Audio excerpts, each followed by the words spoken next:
Life is full of annoyances, cracked windshield, cracked nails, but a cracked screen doesn't have to be one of them. So today I'm going to show you how to replace the display assembly in your iPhone 6 Plus.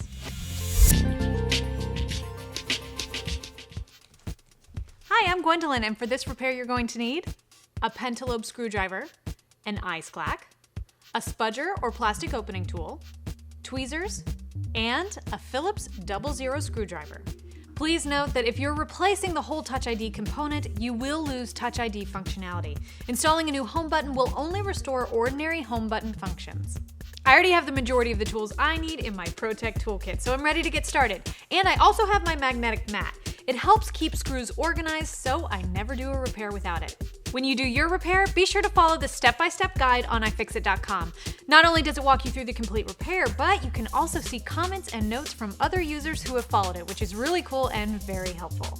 So every time you do a repair, you want to make sure your device is completely off. And once you do that, you can start by removing the 2 pentalobe screws at the bottom of the phone.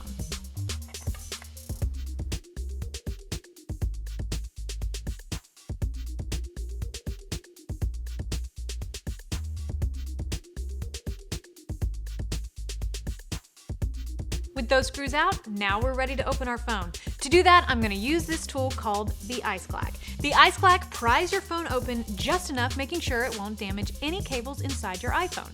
If you don't have an ice clack, you can use a combination of a small suction cup or your spudger and opening tools to pry the phone open. Just be extremely careful not to damage any cables inside your phone. Using the ice clack is super simple. Just position the suction cups right over the home button and open the handles. Once the suction cups are fully engaged, just press the handles together and you'll have an open phone. We're going to disconnect the battery before we move on to the rest of the repair. And to do that, we're going to remove the 2 screws holding the bracket that's holding the cable in place, and then use the flat end of our spudger to disconnect it. Just be careful to only disconnect the cable and not the socket on the logic board. Keep in mind the display assembly is still connected to the logic board. To get it completely off, we're going to need to disconnect all the cables. And before we get to those, we're going to have to remove a cable bracket which is screwed in place by 5 Phillips screws.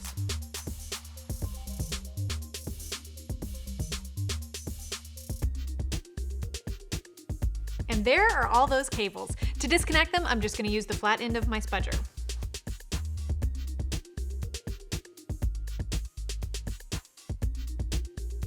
The first step to removing the home button assembly is unscrewing the 2 screws securing the home button bracket in place.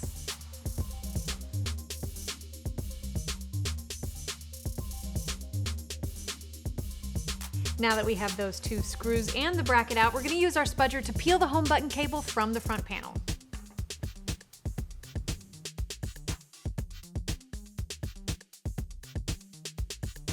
It's time to get the home button out of the display assembly. Gently push the top left corner of the home button until you see the button membrane start to separate from the display assembly. You don't want to push the entire button through. We're only focusing on this corner right now.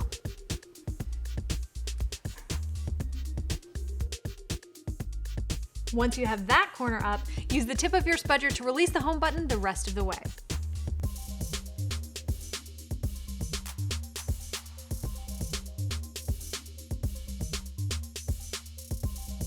For reassembly, we recommend you follow the step-by-step guide on iFixit.com in reverse. And if you're in the mood to see the reassembly on video, check out the iPhone 6 Plus reassembly video on our channel. You can find all the parts and tools you need for this and many other repairs at iFixit.com, and let us know how it goes.